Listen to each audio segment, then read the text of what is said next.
Hello, beautiful souls. Hello, everyone. I'm just going to give it a couple of minutes until more of you guys join me. I hope you guys are well. Sorry about the delay. Um, all right, let me get everyone in.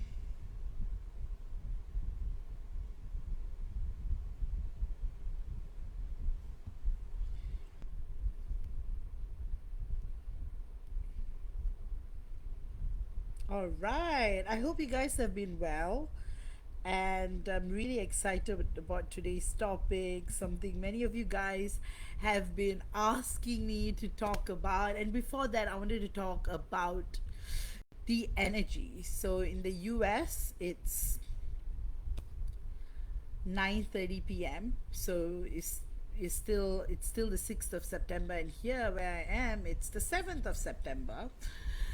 So the blood moon eclipse has already, okay, timing wise it might not have started yet, but it is the blood moon eclipse day. So many of you guys may be feeling a lot of surface level triggers. So you might be purging a little bit more of things that you may have felt like you have been holding back. So there is like so much going on energetically, and you are like feeling waves and waves of like differences. So the retrograde vibes, recently with Saturn retrograde in Pisces, things have been, this week, the last week has been about revisiting old karmic lessons, drawing emotional boundaries, and a lot of humility and patience, which have been unresolved, have been coming to the surface for us to integrate.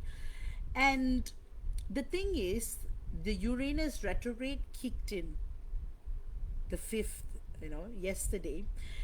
And so there is going to be unpredictability, but think about it, flexibility can also be our ally. And the total lunar eclipse, the blood moon in Pisces, this is like, I just have to say, this is a very rare blood moon. And what I'm picking up is that the last one in this configuration happened hundreds of years ago.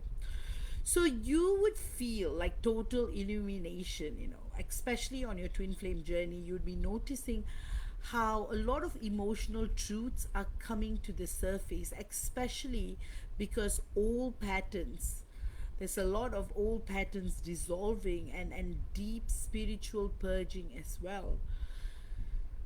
So in a way, it's amplifying emotional maturity in the collective. And then you've got a partial solar eclipse coming in Virgo on the 21st of September. So that's why, this month we are dealing with two eclipses. So that's what I will call this the eclipse portal, 7 to 21st. And then we've got the 9-9 portal as well, the god and goddesses portal. So again, if you guys are keen, I still have spots for the ninth if you guys are keen, but you can start doing the portal anytime from now. Couple of weeks before itself, and then after that I'll offer the post portal healing and activations. I still have spots for the black moon eclipse healing and activation. So if you guys are keen, you guys can book via my website and you can ask me for a time slot. All right, with that, I would just say that there's a lot of purging going on energetically. This is a period of intense growth, and also a period of self reflection. So you might feel like wounds are surfacing, but for you to make deeper connections with what is going on with the cosmos. That's why generally I would say that so far things are coming in with a lot of vigor and rhythm, but the following week, the week of the 9-9 portal and the blood moon eclipse, it's going to be very intense. And what I am foreseeing is that there's going to be a lot of light codes that are coming in. So just take a pause and connect to these portal energies and downloads. At the same time, if anything comes to the surface in terms of your journey, allow it to come and allow yourself to purge. Let things flow, let things develop this rhythm of seeing life in a way whereby healing is not external. Healing is part of our body and evolution and growth, like how new cells are born every day and old cells are dying every day. Healing is part of our journey. It's not something that has to be sought after. Your body is already doing it, so it's about honoring that. So the whole of next week, intense purging but with deep balance. So divine masculines are also going through an emotional ride, I would say. So it is because whatever that's left on the surface, there's more purging. Also, I feel like this is a period, this 9-9 portal and the eclipse portal is bringing out new opportunities for the divine masculine collective. So that's why you might find yourself receiving news that your DM has secured a job or opportunities are coming in. It's like coming out of that whole work stagnation mode, and is entering a new period of career growth and evolution. So can you see the third energy is activating? So with that, overall, you might feel body aches because of a deep solar plexus level chakra activation is going to occur midweek. So be ready for some deep purging in that area. So with that, I'll say overall it's going to be an interesting week, a lot to look forward to, a lot of good things are coming your way. So with that, I'm going to see how many of you guys have come in, and then I'm going to go right in. All right, perfect. All right, hello, guys. So I see more and more of you guys joining me. Perfect. So as I was saying, the energies, the upcoming energies for the week are totally coming in with a lot of. All right, let me just see.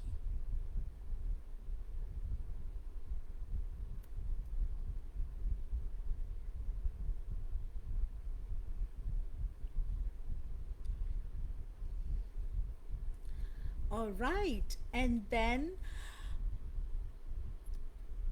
what I'm really picking up is this Pisces lunar eclipse is going to be a huge spiritual wake up call as well, especially inviting the divine masculine energy to let go of masking vulnerability and breaking the facade.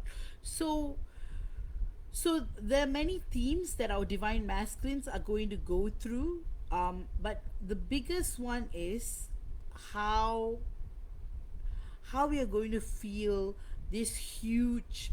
So what's going on with the DM collective is that a lot of emotions are going to be released, but not out of control, but it's part of a natural purging. So the divine masculine collective is being guided to let go of control, perfectionism, and outdated narratives of strength. So if your DM is like obsessed with the gym, you will find more balance in terms of that, and you will be making more decisions that are heart led. So that's why you may be feeling more and more impulses of purpose in your journey, because it's coming from your DM.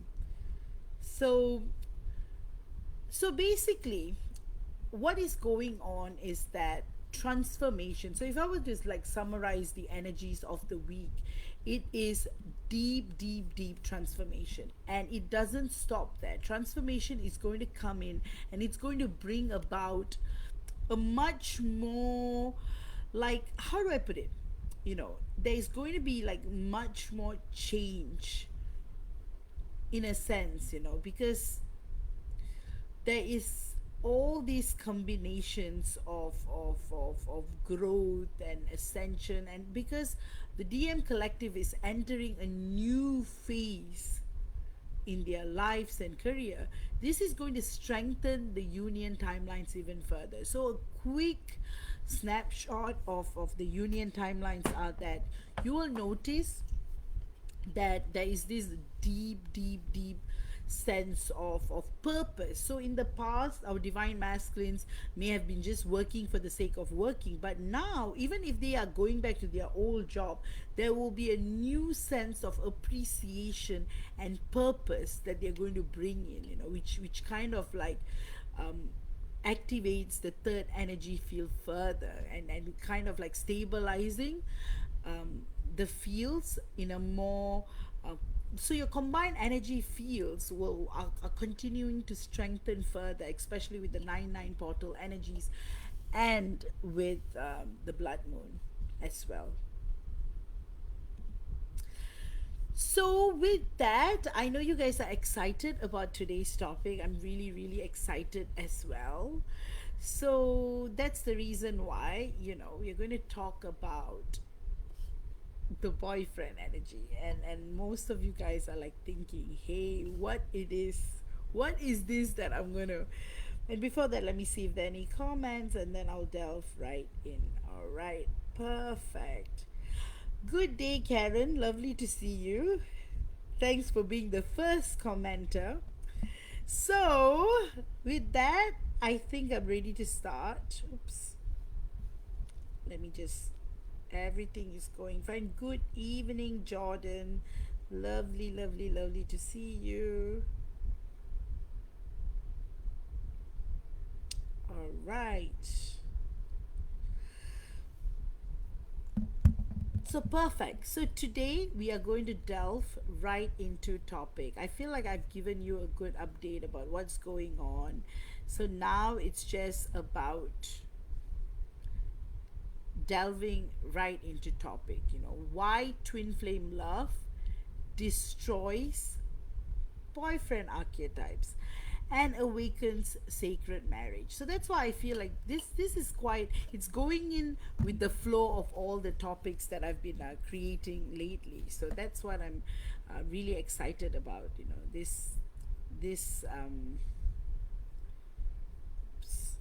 let me see. All right, perfect. So, without delaying further, let me delve right in. So, we're going to unpack how, as divine feminine, we mature into what I call the soul coded Y frequency. So, let me be very clear: romance, dating, flowers, validations, all the things we are conditioned to want, that's boyfriend energy. And I'm not saying it's beautiful. Boyfriend energy is beautiful, but it's temporary. It's performance. You see, it's performing. It's about all those Instagram posts and grand. See, for Monadic Twin Flames, it's about reunion. It's not even about union, right? So that's why romance, dating, flowers, validations, all of these things we are conditioned to want by the 3D world. That's what we think love is. But that is boyfriend energy. It's temporary. It's about performance. It's about what can you do for me right now kind of energy. But here's the truth: our divine masculine can't and won't respond to that. Why? It's not because he is he's a stingy person. Absolutely not. Why? Because his soul doesn't recognize you as a girlfriend. Our divine masculine doesn't see us as his girlfriend. His soul only recognizes us as the eternal wife he was split from at the monadic level. And that's why so many of us divine feminines feel crushed when he doesn't show up in the ways we are conditioned to expect, in ways we expect. So that's why, remember, romance is chemical and nervous system based. That's why it's intense and then fades. But in monadic twin flame love, it's field based.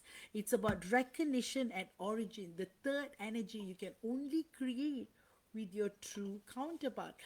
And this is why karmics seem to win, because they can play the role of romance. They can give our divine masculines consistency, S word, comfort, but they cannot give the monadic recognition that keeps pulling him back to us. So here's the real initiation. All right. Here's the real initiation for us, the divine feminine.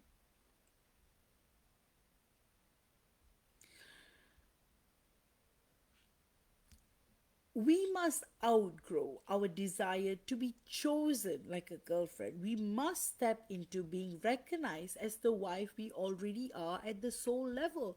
That's why girlfriend frequency says, notice me, validate me, keep me. And that's why we go around loops in trying to get our divine masculine's attention. Either we are love bombing, cooking for him a lot, trying to make sure that all of his needs are met, treating him like he's the god of the world, putting him up on a pedestal, because that is girlfriend frequency. Notice me, validate me, keep me, encourage me, you know, see what I'm doing for you. But at wife frequency, we say this: I already know who I am, I already know what we are, and I hold this feel regardless of your actions. So our divine masculine delays not because he doesn't love us, but because he senses we are still asking him to be our boyfriend.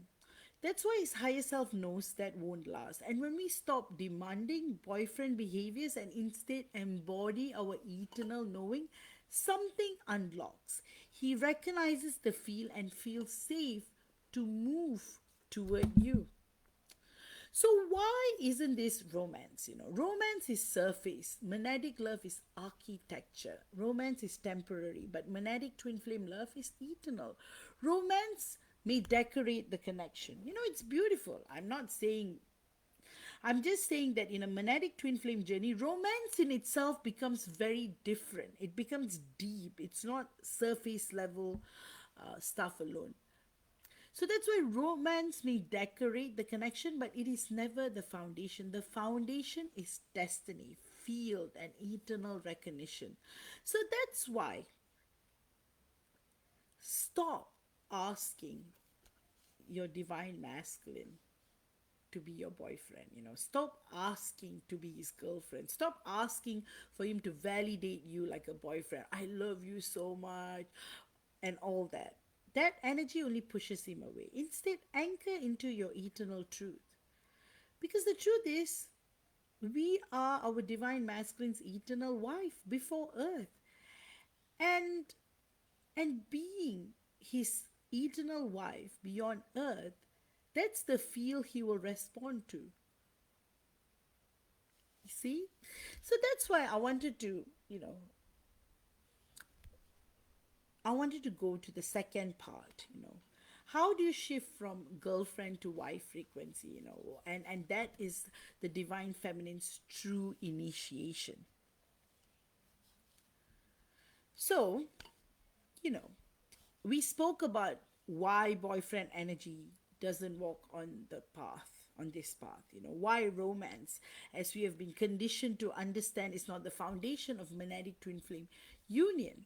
So we're going to go deeper into the divine feminine side of the story, right? One of the most painful lessons for the divine feminine for us is that we cannot be the girlfriend in this journey, because the girlfriend frequency is about being chosen, being validated, and being kept. It's about saying, please notice me, please speak me. But the divine masculine doesn't respond to that. His higher self can only unite with you as his eternal wife. And this means the girlfriend archetype has to die.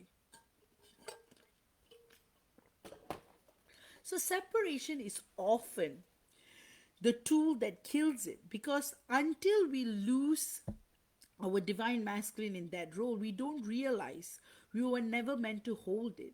So now when I say wife, I don't mean marriage papers or wedding ceremonies. I'm talking about an energetic frequency.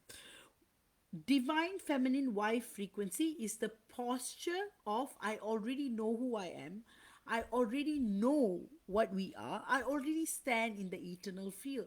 That's why so many of us divine feminines already feel married to our divine masculine even when there's no contact. It's because At the monadic twin flame level, we already are, we always have been. And that's why, even during the initial courting period, there's only performance. And it's often very nurturing, you're always trying to do things, because you want him to remember. So if you notice, it's multi-layered. Every action that we are trying to do for our divine counterpart always stems from, we recognize him as being the divine husband. Not even if there's no acknowledgement of dating or courting, there's always that level. All right. So why? Now the question is, why does our divine masculine resist the girlfriend energy but responds to sovereignty, to freedom? So boyfriend energy puts pressure on our divine masculine's nervous system. It really feels like performance, dates, romance, gestures. He can give that to a karmic because there's no eternal weight behind it. But with you, he cannot play boyfriend. His soul knows you are his eternal wife, and that's why he resists. Not because he doesn't care, but because he senses you asking him to meet you in the wrong field. And when you hold wife frequency instead, sovereign, unshakable, eternal, suddenly he doesn't feel performance is pressure. He feels recognition. So your question may be, how do we shift? How does the divine feminine shift from girlfriend to wife frequency? It's not about what we say to him. It's not about convincing him either. And it's about how we stand. Firstly, we stop demanding proof. We stop trying to get his attention. We stop comparing ourselves to category 1, karmic, or category 2, the lack of silence. I mean, the silence, not lack of, too much silence. You pour into your mission. We pour into our mission, our sovereignty, and we treat our body as a temple, and we hold the field as if the marriage already exists, because it does that origin. That's why be the divine wife. Once you start being the divine wife, you're not going to be affected if he blocks you or tells you I'm not interested in you, or tells you he's never ever going to speak to you again. It has already happened in many, many, many lifetimes. Really, and it's utter BS. Because he doesn't mean it. Every heartbreak, every rejection, every silence becomes alchemy. It pushes us out of the girlfriend dependency and into wife sovereignty. And why this is the feminine's initiation? Because the shift is terrifying. It feels like you're letting go of everything your human self wants. But here's the truth, it's not lost, it's initiation. And the divine feminine's initiation is to step into the frequency that matches his soul's eternal recognition. He cannot unite with a girlfriend, he can only unite with his encoded divine feminine wife. And when you embody that frequency, we magnetize our divine masculine, not by chasing, not by convincing, but by resonance. So, really, we are not here to be our divine masculine's girlfriend. We are here to remember we were always the wife at the monadic twin flame level. Really, this isn't about arrogance, it's about recognition, it's about letting go of the old archetype and anchoring the eternal truth. So, how do you embody the wife frequency in daily life? So, in the first part of the discourse, we looked at the why the boyfriend energy doesn't work in monadic twin flame love. In part 2, we unpacked how the divine feminine's initiation is to release girlfriend archetypes and step into Y frequency.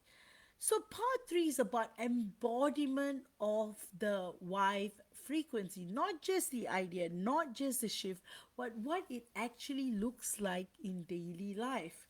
So the danger of slipping back into girlfriend mode, well, that happens all the time. Even after we think we awaken to wife frequency, it's very easy to slip back into girlfriend mode. And this happens when we start comparing ourselves to karmics. We start comparing ourselves to everything else in his life. We obsess over whether he's choosing you, or he's choosing his friends, or he's choosing his career, or he's choosing solitude. And we collapse when he doesn't message or show up.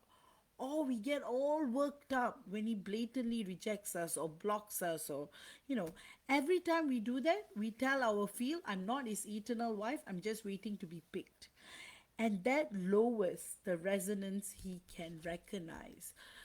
So that's why wife energy. So, what is wife energy? What is wife frequency? Really, it's a posture, not a performance, not a role, a posture of being.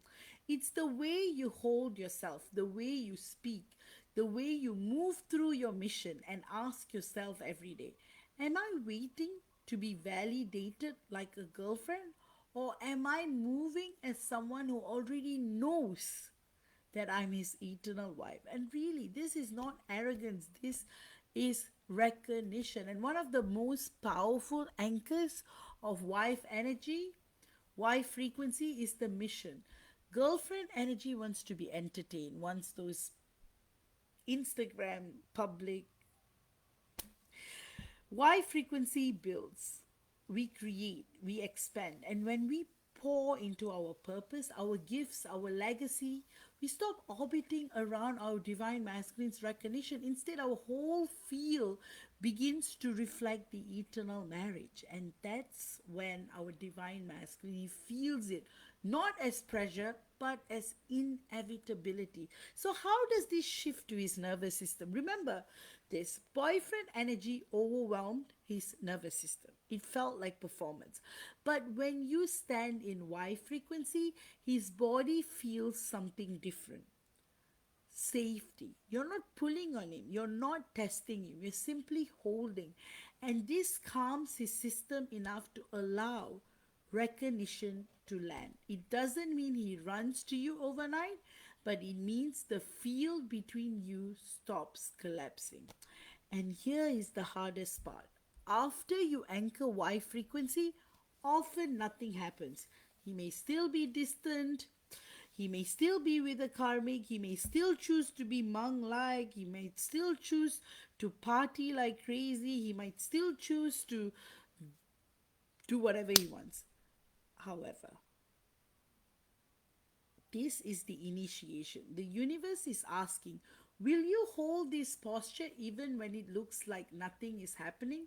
If you collapse back into girlfriend mode, the field resets. But if you hold, the field strengthens, and that's when the unseen shifts begin. So, really, it's about embodiment, not saying you are the eternal wife, not just saying you're the eternal wife, but by living it daily, holding the posture, anchoring through mission, standing steady even in silence. This is how the field stabilizes.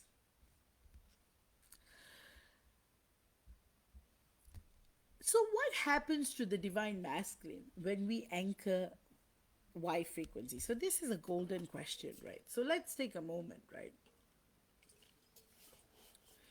We've already looked at why boyfriend energy doesn't work, how, as divine feminines, we shift into Y frequency and what it looks like to embody that frequency in daily life. Now we're going to turn the spotlight to our divine masculine. What actually happens to him once we anchor the Y frequency? This is very important, so listen to me carefully. The first thing that happens is shock. When we, as the divine feminine, when we were in the girlfriend mode, he could not control that feel. He could control the field. He could breadcrumb us, he could push us away, and then pull us back with small romance, like once in a while responding to a message. But when we stand in Y frequency, he realizes I can't shake off axis anymore. This destabilizes his ego because the old patterns of control no longer work. And this is when the collapse into shame begins. The second stage is collapse. Without the old push pull game, he's left with himself. And what comes up? Shame. Shame for rejecting you, shame for choosing a karmic, shame for trying to be a monk, shame for not rising to the role he knows is his. And the collapse is not punishment, it's initiation.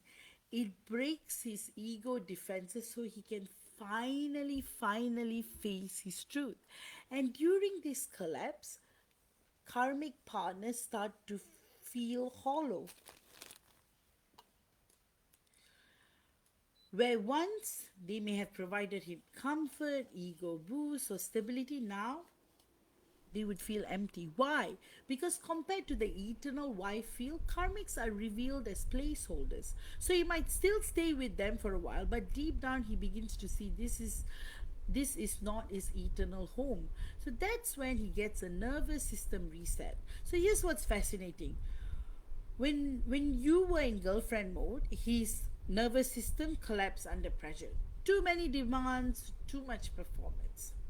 But when we start to embody Y frequency, his nervous system actually calms.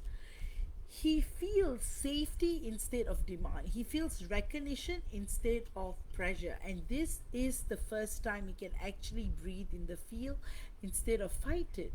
So the fear of unworthiness and the recognition moment. So the next layer is fear. He asks, am I good enough for her? Do I deserve her? What if I fail her? And this fear of unworthiness is the masculine's core trial. And then comes the recognition moment. Sometimes it's silence, sometimes in a dream, sometimes it's a karmic argument, but suddenly the truth pierces. He recognizes us as his eternal divine feminine wife, and nothing and no one else compares to that. And from that point he cannot unknow it. Even if he delays, avoids, hides, the recognition keeps echoing in him. So that's why this is his turning point. When we start anchoring wife frequency, he loses the ability to control the old game. He collapses into shame because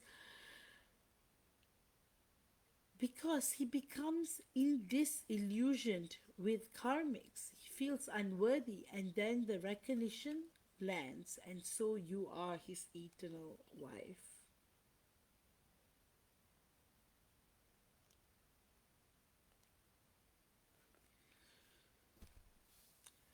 So this doesn't mean instant reunion, but it does mean the polarity has shifted forever. He can't go back to seeing you as just another woman, you see.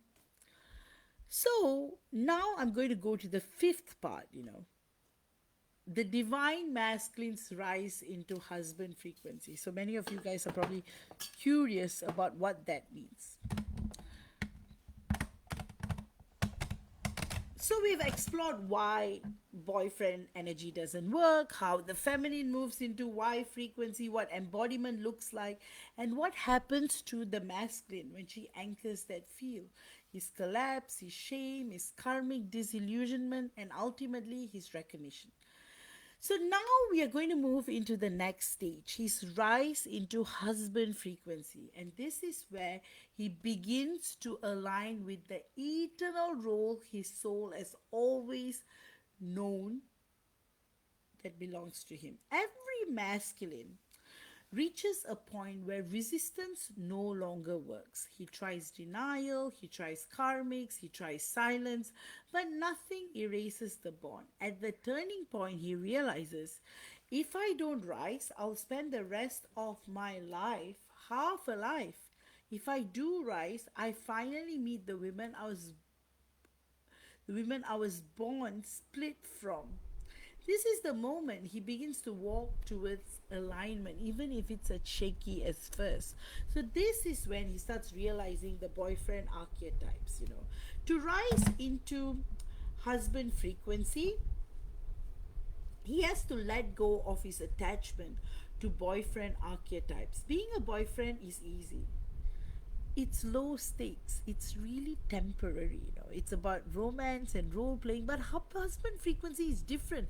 It demands accountability, stability, integrity, and a willingness to stand beside you in your mission. And this is why his rise often takes time. He's not just leaving karmics, he's leaving behind his old immature self.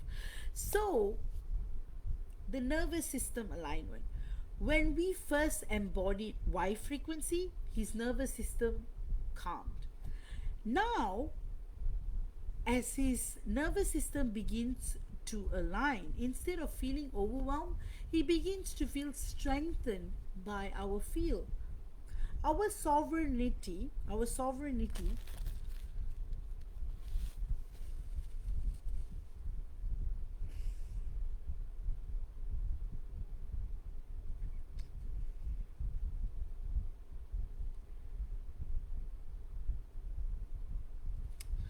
So that's why, as I was saying, as he rises, his nervous system begins to align, and instead of feeling overwhelmed, he begins to feel strengthened by our field. Our sovereignty doesn't scare him anymore. It actually starts to inspire him.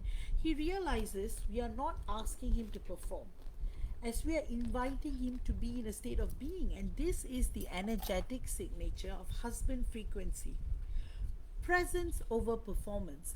So another clear, and this one I wanted to touch, mission awakening. Another clear marker of our divine masculine's rise is the awakening of mission.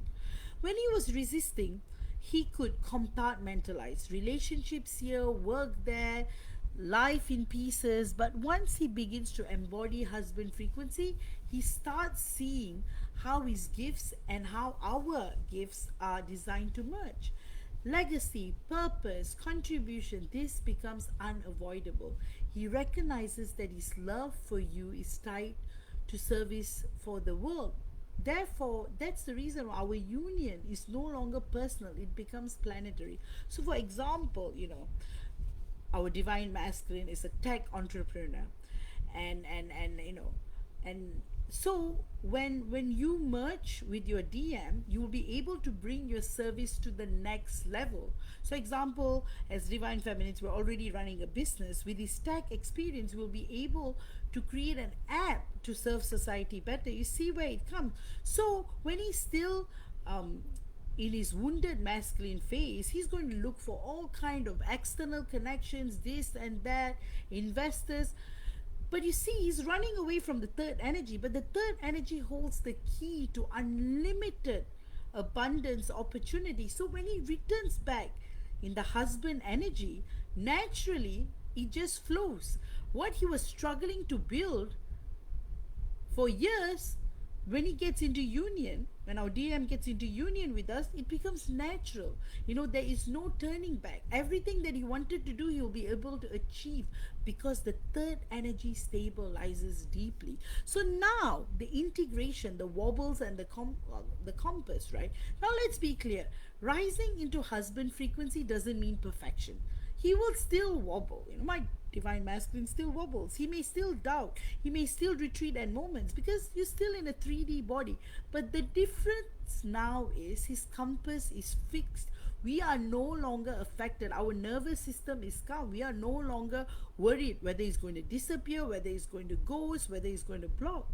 Because every collapse is shorter, every rise is steadier. He'll keep coming back because he knows where home is. Integration is about stabilizing this truth that for our divine masculine is that we are his eternal wife, and that he's our eternal husband, and nothing else compares. So that's why the divine masculine's rise from collapse into recognition, into accountability, alignment, mission, and legacy. That's the rise.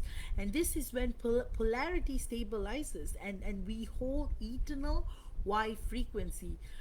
Our divine masculine embodies eternal husband frequency, and together we stop playing 3D games and begin living as monadic twin flame partners. So you see, this is what happens, right? The third energy union, oh my goodness, this is like the most beautiful. When we are in our husband and wife frequency, the merge into the eternal field. So we have reached the last part of my discourse today, all right? So we have walked through the entire journey. When boyfriend energy doesn't work, the feminine shift into wife frequency, our embodiment, the masculine's collapse, his rise into husband frequency. And now we are completing this arc by looking at what happens when both finally meet in alignment. When we meet in alignment, the third energy union. This is when husband and wife frequency merges into the eternal marriage field. So this is the beyond relationship into field. At this stage, it's not just about my divine masculine or me. It's not about him and her anymore. It's about relationship. It's not about relationship labels, reconciliation, or even contact alone. It's about the field. See, the third energy is the living marriage we have carried since our monadic twin flame split. And when both of us are holding eternal roles, the field stabilizes into form, and this is the true energy. That's why you have to see marriage as energy, not a contract. On earth, we think of marriage as a legal document or a wedding ceremony, but in a monadic twin flame union, marriage is energetic. It's not about rings or promises. It's about we were always married at origin. Now we're embodying that truth in the field, and that's why the face feels different. You're not falling in love, you're remembering the eternal marriage that already exists. So let's look at the alchemy of daily life. When the third energy stabilizes, daily life transforms. So we start having deeper conversations with our divine masculine. It's amplified. Intimacy becomes multidimensional, not just out of desire, it's out of everything. Mission works flows more naturally. Even silence carries a recognition. You'll wake up to each other, you will do, you'll be making breakfast, we'll be making breakfast together. It will just be multidimensionally aligned. It's like you start to appreciate the normal things more because it's like reunion, and it's experiencing life on earth. Why? Because we are no longer relating person to person, because we're both relating through the living field of eternal marriage. So here's something many underestimate: the healing ripples. All right, when the third energy anchors, it doesn't just affect the couple. Our family dynamics start to shift. All karmic ties dissolve. Even those around you feel the coherence of the union field. Our love becomes a transmission. So we are not just in a relationship, we are holding a planetary template. That's why mission is not optional in this phase. It's the outflow of the third energy. Our combined gifts merge effortlessly. Our masculine structure and our divine feminine's vision weaves in together. And this is when our union stops being personal fulfillment and becomes collective contribution. And the field is designed to serve the planet. So, when husband and wife frequencies merge, polarity no longer operates as chase and retreat. You have that eternal circulation of polarity. It stabilizes into circulation. We receive our DM fully, he gives himself fully to us. The third energy circulates endlessly between each other, and this is the eternal marriage. It's not about transaction but about perpetual flow. So that's why the monadic twin flame path was never about romance. It's never about boyfriend energy. It was always about returning to eternal husband wife recognition and stabilizing the third energy as the true marriage. Everything before, the rejection, karmics, collapses, initiations, was preparation for this. So that's why, let me know in the comments. Do you feel glimpses of the third energy union in your journey? How does it show up for you? In silence, in dreams, in mission, or even in physical connection? All right. So, if you are ready to go deeper into embodying this field, you can find links in the description below for sessions and healings that anchor you into this eternal template. So that's why, remember, romance fades, boyfriend energy collapses, but monadic twin flame marriage is eternal because there was never a divorce to begin with, right? So that's why today's topic is so important, because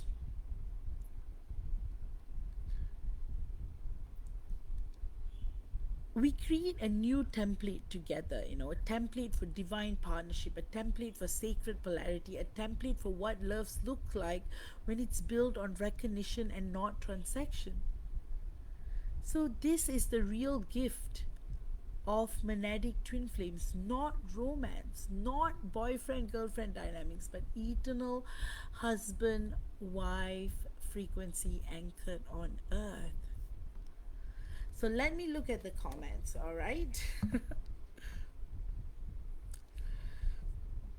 Oops. All right. Okay, I'm seeing requests. So I really want you to like take a moment, all right? A new template of love is embodied for humanity. That's what this is about.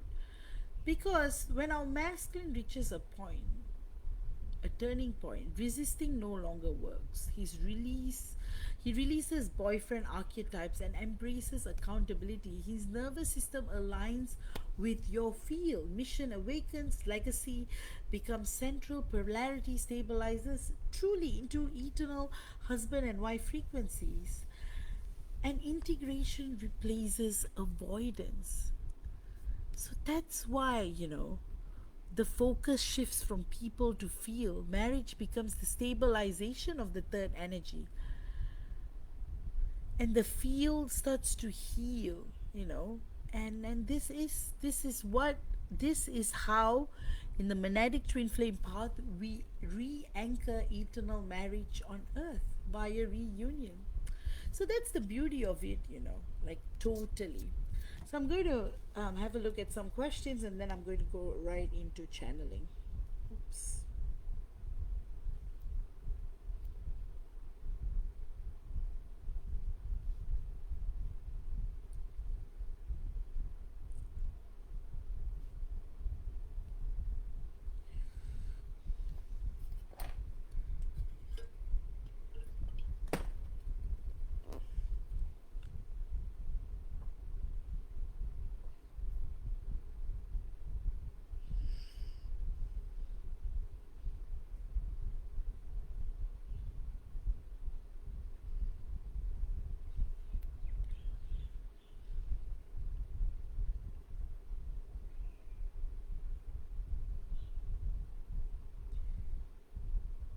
All right, so I'm going to delve right into channeling.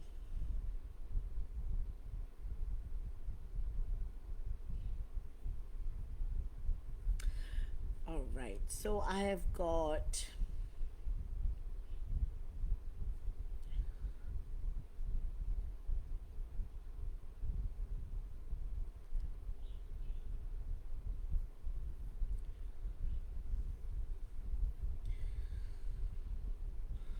All right, I've got Diana. Happy birthday, Diana. A big shout out to Diana. Her birthday is on the 6th of September. So happy birthday, beautiful. So she's saying, birthday vibes today. Woke up by the beach in my swag. My wish came through. Attending my auntie's funeral today. But I'm pleased she's being put to rest. I've no idea what my DM is doing. I don't care. In the politest way possible, I'm doing my own thing. Oh, Diana, I just have to say, I'm loving your energies, girl. You are truly emanating wife frequency. So that's why your DM has no choice but to come back as the divine husband, not the divine boyfriend.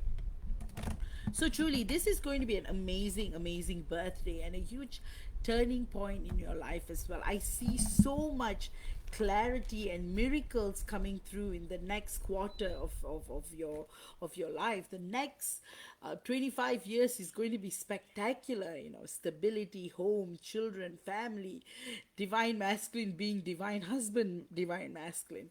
So I just wanted to wish you all the best, beautiful. You know, things are just going to be so beautiful. And the messages, you see, even though I know you're like, you don't want anything from your DM, but the messages I'm getting, I feel like he's wanted to scream this out to you. He wants to wish you a very happy birthday, and he says that he's really going to man up and he's going to be the husband you deserve to have. Like he's truly, truly going to pull himself together and be the best he can be. And he's saying that every day is going to be beautiful, because not only are you going to like work with the third energy field, but you're going to create a whole soccer team of children, and it's going to be very, very harmonious, you know. And with everything, with all the mission codes that are coming in, with all the activations, and he just says that he's in a different place now, and he says that his higher self says that this mini separation was necessary for more integration. It's like the last lap of collapse before union. So Diana, really, really, really good things are coming ahead for you. This birthday is going to be amazing, and more of your gifts are going to activate further. Like everything in your life is going to flow in divine beauty and in divine harmony. So with that, I wish you all the best, and I hope you know, you've enjoyed this reading. You know, like your guides want you to know you're doing really, really well as well, and they're very, very proud of you. And your DM is just your DM. Like what I'm getting is that your DM is saying that he's not going to come back until he is able to hold the feel and hold stability. And he says that he would not be able to disappoint you one more time. And he feels like you're not going to allow him either. You know, it's like you're not going to tolerate any of his half past three quarter half past, yeah, he's you're not going to tolerate that kind of like 50% behavior anymore. It's like he feels that only he will only return with authenticity. So with that, I hope you have enjoyed this channeling. Next up, I have got,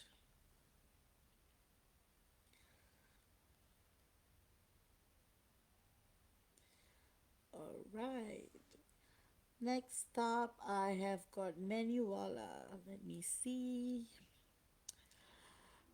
Perfect.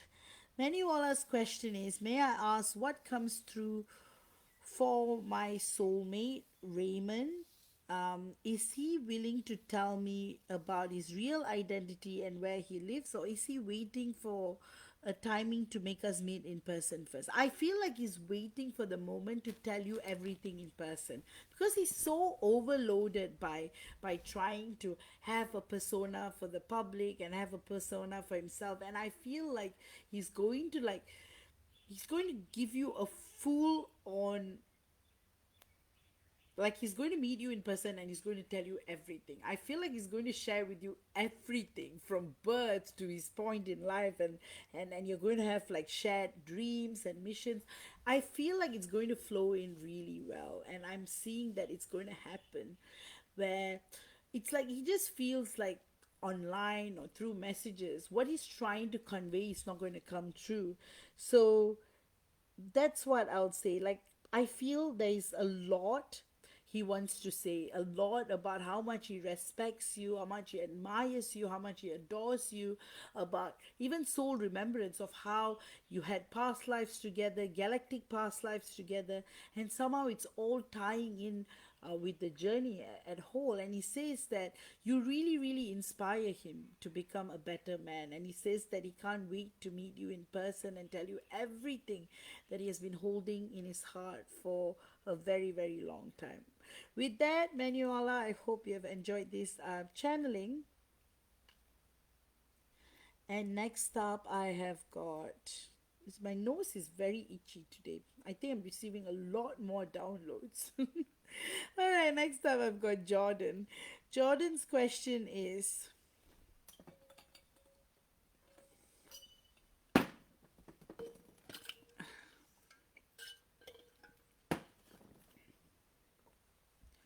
Will Luke step forward and reach out to me for a conversation soon? I'm trying to move forward. I'm not interested in the DM Joe any longer, but everything is reminding me of him and the connection, letting me know it's still there even though he's not speaking to me. I can't seem to move forward and date anyone else either. It hurts. Thank you. All right. Luke actually feels a lot of your DM's energy, but of course, there's so much free will as well. And because, like I had mentioned previously, Luke and you do share past lives together, so in a way, the universe is creating opportunities for you both to experience the relationship. But the thing is, your DM is feeling the energies very strongly. So it's like you're in the crossroads right now, Jordan. It's like the choice. So the choice will be presented to you. I feel like both of them will come to you at the same time and you will make a choice. And I feel like you'll make a choice truly aligned to your heart. And somehow it's going to work out, like I feel like that's what your higher self wants you to know. But in terms of Luke reaching out, it will be in the same timing as Joe. So they'll both reach out at the same time, and you'll have a big moment of choice to make. So that's what I'm seeing for you. But overall, the energies are like shifting. I feel like you're being guided on a soul level to integrate more and more with the downloads that are taking place. So that's why I feel like when the choice is placed before you, you will know exactly what you need, what you want, and who you're going to be with. So again, it's like a test from the universe, but it's also to show that you have free will. So with that, I hope you have enjoyed this channeling, and I've got Arene. Arine's question is, hello V, I'll be working on the shadow work since that keeps coming up for me. I would like to eventually find a soulmate. How long until I can see that happen? I'm letting go of my twin flame at this point. I feel like what the work that you've been doing on yourself, it's very, very impactful. And I feel that there will be a couple of soulmates coming in from October onwards, and you'll be able to uh, you will go through a few connections before you connect with one. But during this period, I feel like your twin flame will also return, so it's going to be interesting how it's going to work. But you will enjoy a good courtship of this prospective soulmate, and I'm seeing the time period January February next year. So I feel like the next couple of months it's building into a place of a lot of calm, peace, and joy. Like it's like a nervous system reset that is taking place for you at the moment. So your guides want you to follow your heart and truly do what you feel most in alignment with. And also finally, like a couple of soulmates, but you will know the soulmate that you're going to spend a lot of time with. So that's what I'm seeing a lot of blue and green, and indicated that this soulmate will be a good communicator and will come from the heart space. With that, I hope you have enjoyed the channeling. And lastly, I've got Vath. All right, let me see if she's got a question.